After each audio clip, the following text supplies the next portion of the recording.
The Education of OverSoul7 by Jane Roberts, read by Martin John. Chapter 10. Lydia and Lawrence. A Trip is Interrupted. "How's Mr. George?" Lawrence yelled. "Okay," Lydia called. Usually she kept Mr. George, the goldfish, in a bowl on the trailer bookcase, propped up with books so that the bowl wouldn't fall off. Every once in a while she went to check on him to see that the water didn't slosh out with the bumps in the road. Now she was driving. Lawrence was reading in the back, and Mr. George was in the front seat beside her.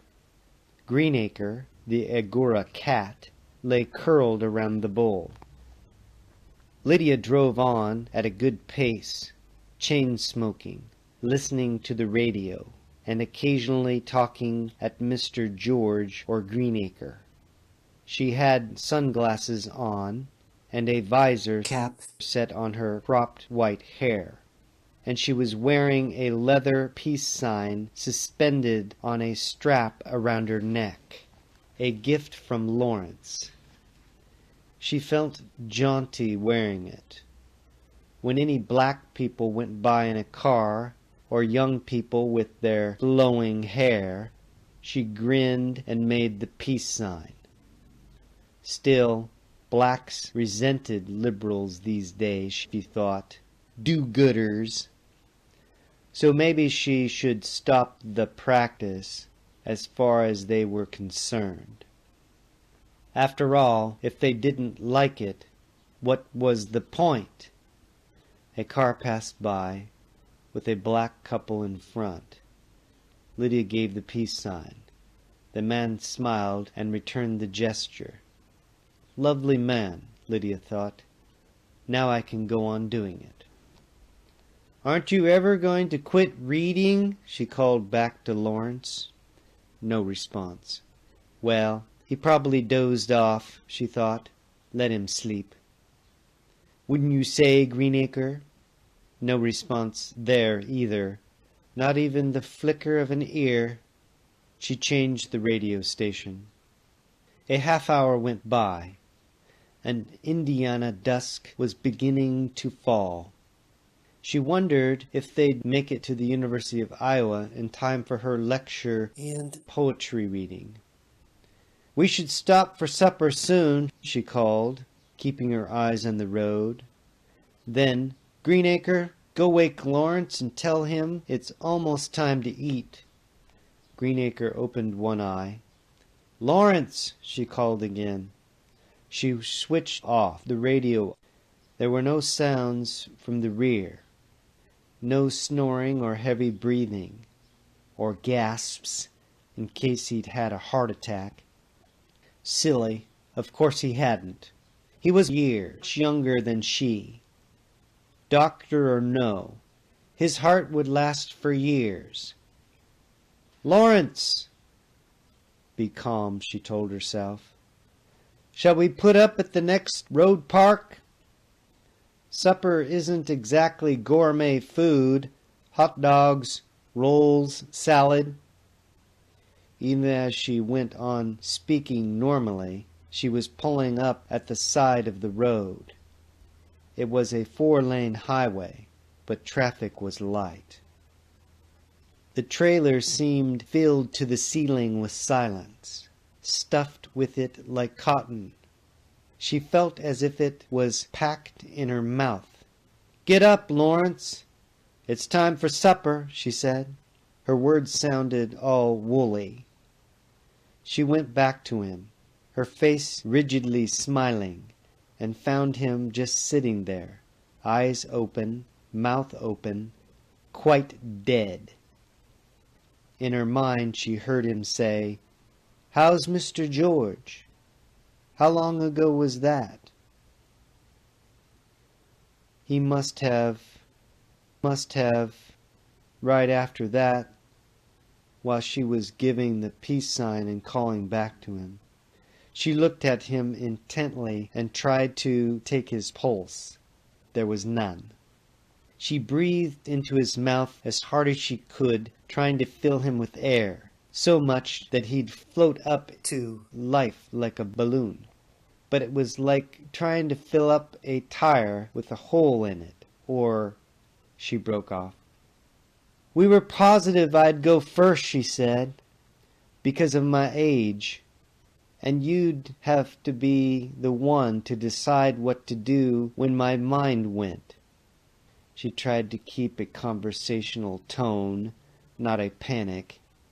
For one thing, they'd promised each other not to cry. A few cars passed. She felt as if Lawrence was still alive, but obviously not in that body. How had it let him escape? She eyed it accusingly, became angry at it. A chuckle started up in her throat, and she caught herself. A sign of panic, she thought, to be avoided at all costs. Lawrence was dead, and his body was dead. She didn't believe in an afterlife.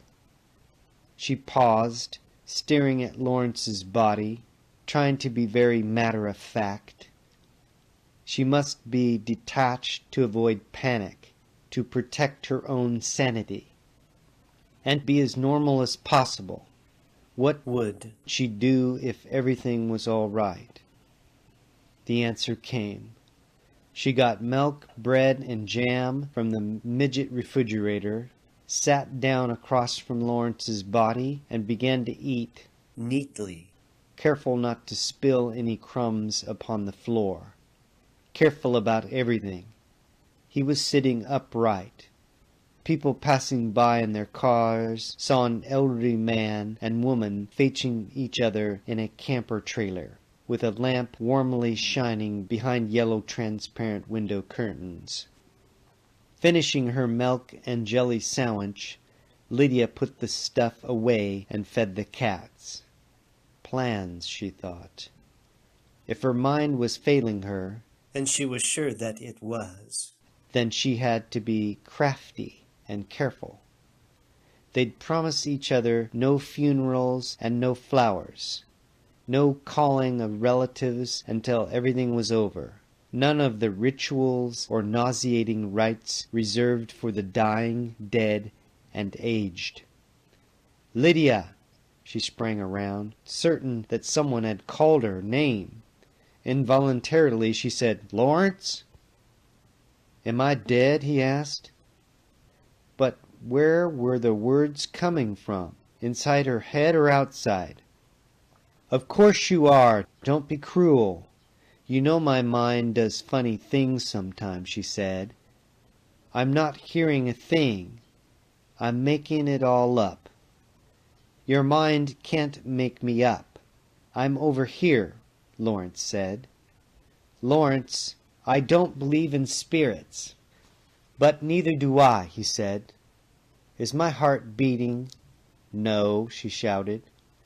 "You don't have any pulse at all. Now stop it. Where is your voice coming from?" "Why, from me, I suppose. I'm over by the couch. At least, I think I am. I had a heart attack." "I know you did," she cried, exasperated. "Now be quiet and let me think." Silence. She had to return to normalcy, wait until this period of irrationality passed. The open eyes of Lawrence's body gave her the shivers, but she couldn't bring herself to close them. So she put a book in his lap and started to clean out the refrigerator. They'd been on the road just long enough to collect unused leftovers. But she got confused and started to throw away good food. Once, unaccountably, she forgot how to open the crisper door underneath, and had to stop to remember. "Lydia, why the hell are you cleaning out the refrigerator at a time like this?" Lawrence asked. "Now stop it," she shouted, thoroughly distracted. You aren't crazy. I'm here, he announced forcibly. You don't believe in spirits generally, but you believe in me, and I'm here. It's got something to do with that, why you can hear me. But Lawrence, the dead don't talk, so I must be mad. What would you rather believe, he asked, and suddenly she didn't care if she was crazy or not, or what was happening. Ning. For all she knew, maybe she was just having a nightmare. All right, she said aloud. What's next on the agenda? The sweetness of madness, she thought. The freedom. She'd just Go. along. What else could she do? Lawrence was there. Somehow he was going to help her figure out what to do with his body. She just couldn't cart it around forever. It would be a terrible nuisance. He wanted her to just leave it somewhere, where it was peaceful and quiet and could just rot away by itself. She started the trailer up again after putting Mr. George back on the bookcase. She felt, anyway, that Lawrence was beside her on the seat. The readers never got a chance to know you at all, she said suddenly. What readers? What are you talking about? Lawrence said. I don't know. It just slipped into my mind, she said. But what are we going to do now? Just leave my body somewhere. There's no law against it that I know. Maybe local health laws. But after all, what could they do to you? Well, it's more or less what we planned in case of one of us died. At least you didn't change your ideas, she said. If you're here and I can't see you, she added nervously, well, I must be dead. I mean, really dead, and too stupid to know it, he answered. If I was really dead, though, how could I be talking? You know, ashes to ashes and dust to dust. Don't joke about something like that, she snapped. Honestly. I'm just staying around to help, he said. A big help you are, OverSoul7 said. He'd been around for the entire episode, but Lydia, as usual, wasn't aware of his presence. I thought someone else was here, but I wasn't sure, Lawrence said. I don't see anyone, though.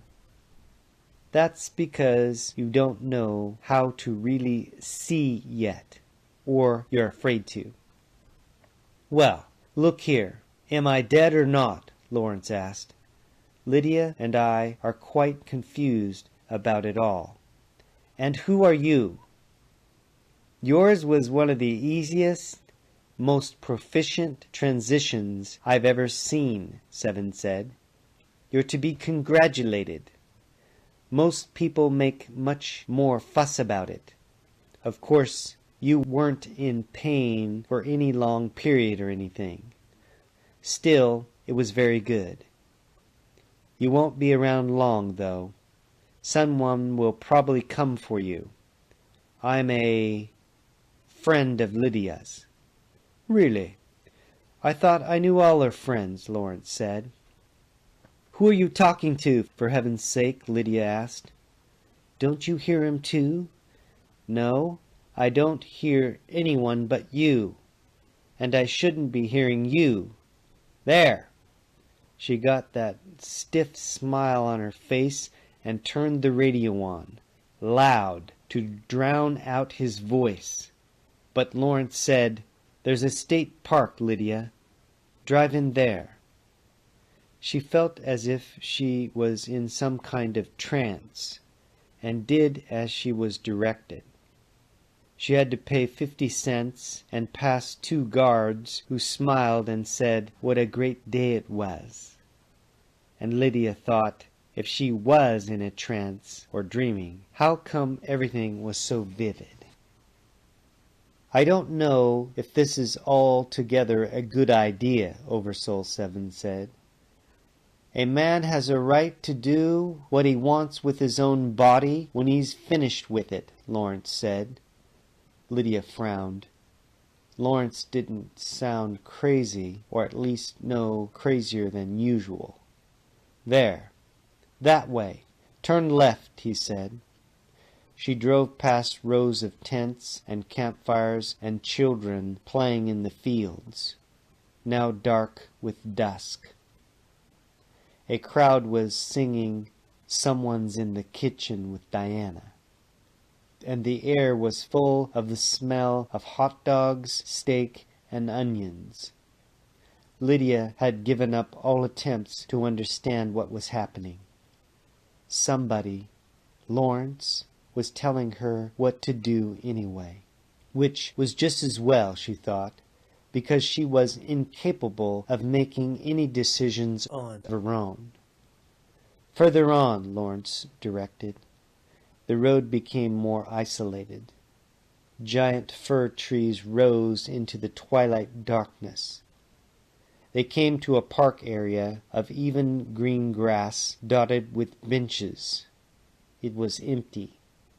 "Here, Lydia, pull up," Lawrence said. "I haven't much time, darling. I can tell. Hurry." She pulled the trailer up as close as she could to the nearest bench. "Oh, the next one," Lawrence said. "The view is so much nicer." She parked and went into the back of the camper. Lawrence's body was still there, with the book in its lap. "Well, that's that, then. I can't move it alone," she said. "Just push it off the chair," Lawrence said. "I can't." She stood there staring. "I got to have a cigarette," she thought.